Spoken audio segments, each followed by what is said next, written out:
D'ailleurs, David, j'ai envie de te relancer direct par rapport à ça, parce que il me semble que ça fait partie d'un des trois grands axes de la permaculture, qui est du coup ceux dont vous êtes inspiré pour créer l'Oasis citadine.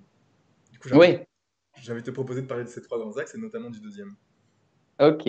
Ouais, bah oui, il y a trois grandes éthiques qui sont au cœur de la permaculture. La première, c'est prendre soin du sol, donc prendre soin de la terre.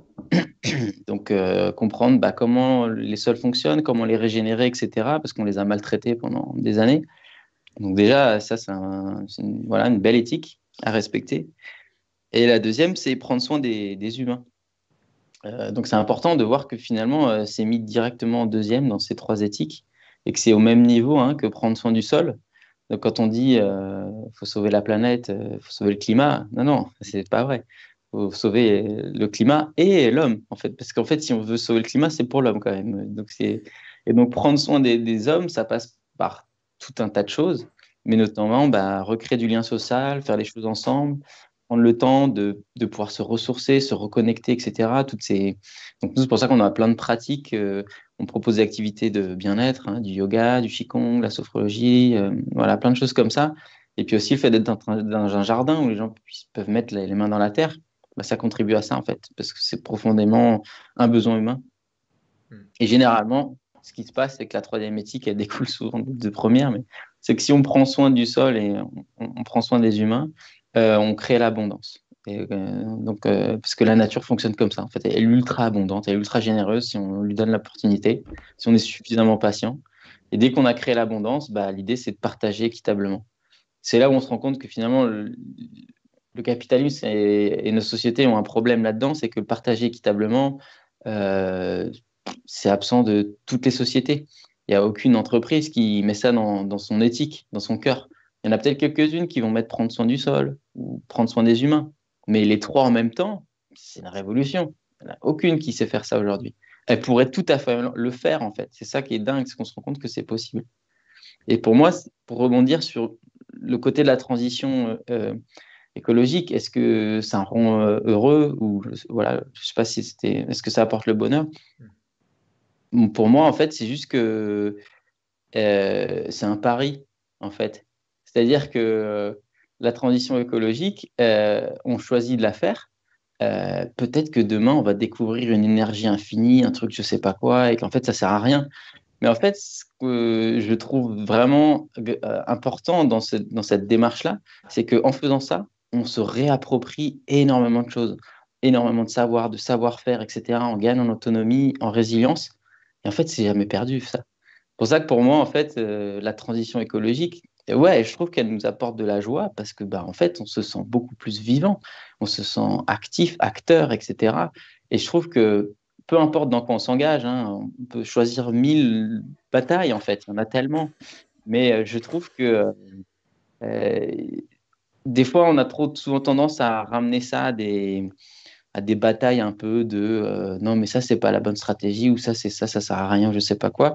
Et en fait, peu importe, je trouve, parce que c'est pas vraiment ça la question. Parce que ce qui, derrière, je pense, rend les gens vraiment heureux quand ils se lancent là-dedans, dans la transition écologique, bah, c'est tout ce qu'ils réapprennent, en fait, et ce dans quoi ils entreprennent, en fait. Et pour moi, ça, c'est vraiment clé. Et effectivement, bah, quand on fait ça, on se rend compte qu'on prend soin de soi.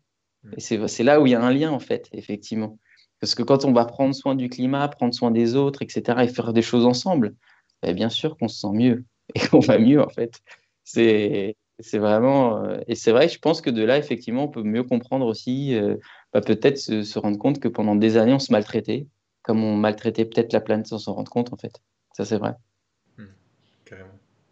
Je vois qu'il y a Marlène qui nous fait une proposition ici. Elle dit quand on écoute les salariés, qui sont aussi des citoyens, c'est vrai, dans les entreprises, ils aspirent à beaucoup plus d'écologie. Et lorsque l'entreprise s'engage dans l'écologie, les salariés sont plus heureux.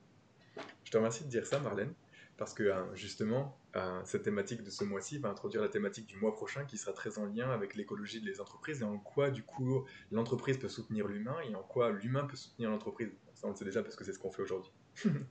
Donc, ouais, hum, ouais, je valide ce que tu es en train de dire ici. Du coup, je vous pose la question à vous, à David et Corinne. Qu'est-ce que ça vous évoque, ce type de commentaires ou de remarques? Ah, mais c'est vraiment, ça rejoint ce qu'on disait tout à l'heure par rapport à la crise de sens. En fait, c'est qu'aujourd'hui, surtout chez les jeunes diplômés, aujourd'hui, ils cherchent des entreprises quand ils cherchent des stages ou quoi que ce soit, et ils veulent que ce soit aligné avec leurs valeurs. Aujourd'hui, c'est indispensable. Et je côtoie des gens qui ont 40, 50 ans, qui quittent leur entreprise maintenant parce qu'ils veulent plus de sens et ils deviennent réparateurs ou que sais-je, des trucs utiles dans une économie plus circulaire, justement. Et c'est incroyable de voir ça. Donc franchement, ça c'est l'un des axes qu'on a avec les entreprises aujourd'hui quand on les aborde et on leur dit, bah en fait c'est une crise de ressources humaines. Bon déjà ressources humaines, bon le terme serait à revoir, mais On est d'accord. mais en tout cas, enfin voilà, c'est vraiment ok. Vous voulez garder c'est vraiment win-win en fait. Vous voulez garder vos salariés pour faire avancer votre entreprise et vos produits. Bah en fait, faites ça mieux quoi. Pour faire simple, faites ça mieux et avec cohérence, en prenant en considération les limites planétaires, les limites de vos salariés, ce qu'on appelle l'économie du donut aussi accessoirement. Et vraiment, ça se passera beaucoup mieux. Les gens auront envie de rester parce que ça va rentrer dans dans ce que tu disais tout à l'heure, leur raison de se lever le matin, leur raison d'être. Et ça fait partie des axes qu'on a nous avec le collectif Edeni dans les formations. C'est vraiment la porte d'entrée. C'est qu'est-ce que moi je peux apporter à la planète avec ce que moi je sais faire déjà en fait, sans aller avoir comme objectif je ne sais quel gourou, j'ai envie d'être comme elle ou comme lui. Non, c'est toi, qu'est-ce que tu aimes faire, qu'est-ce que tu sais faire. Et en fait, il y a tellement, c'est notre chance dans notre malheur en fait. Les problèmes sont tellement complexes, c'est un problème de système. Donc forcément, les solutions, elles sont aussi multiples. Et en fait, chacun va pouvoir apporter sa pierre à l'édifice, comme ce qui se passe à l'Oasis citadine. Il y en a qui vont planter, il y en a qui vont arroser, il y en a qui... Voilà. Et c'est exactement pareil avec notre société.